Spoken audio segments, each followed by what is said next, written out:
నమస్తే భూపాలపల్లి పీపుల్, ఎట్లున్నారు? అందరూ మస్తున్నారులే. ఈ అలా ముచ్చట ఏంటంటే మన భూపాలపల్లిలో రీసెంట్గా సీజన్ 4 ఐస్ క్రీమ్ షాప్ అయితే గ్రాండ్ ఓపెనింగ్ అయిందన్నమాట.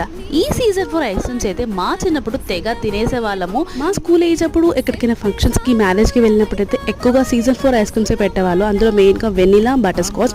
మా ఫేవరెట్ అయితే బటర్ స్కాచ్ అని చెప్పాలి. సూపర్ టేస్ట్ ఉంటుంది సీజన్ 4లో బటర్ స్కాచ్ ఐస్ క్రీమ్ అయితే. అండ్ మీలో ఎంతమంది సీజన్ 4 ఐస్ క్రీమ్స్ ట్రై చేశారో డెఫినెట్లీ కమెంట్ చేయండి. అండ్ మా చిన్నప్పుడు తిరిగినవి ఐస్ క్రీమ్స్ కూడా ఇంకా కొత్తవి ఇంట్రడ్యూస్ కూడా చేశారు సీజన్ 4లో. చాలా బాగున్నాయి అవి అయితే. షాప్ ఏంటంటే హోల్సేల్ అండ్ రీటైల్, ఇంకా చెప్పాలంటే మార్కెట్లో కన్నా ఇంకా చాలా తక్కువ ప్రైస్కి మనకి ఐస్ క్రీమ్స్ అయితే అందిస్తున్నారు. అండ్ వీళ్ళు ఆల్ ఫంక్షన్స్కి, బేకరీస్కి, షాప్స్కి కూడా ఇంకా ఐస్ క్రీమ్స్ అయితే సప్లై చేస్తారనమాట. సో అడ్రస్ చెప్పలేదు కదా, అడ్రస్ వచ్చేసి Manjunagar area hospital road opposite Bank of India near Venkateswara Swamy temple. Near by అయిన వాళ్ళు డెఫినెట్లీ విజిట్ అవ్వండి. చాలా రీజనబుల్ కాస్ట్కి ఐస్ క్రీమ్స్ అయితే వస్తున్నాయి. మరిన్ని videos don't forget to subscribe. See you next video. By.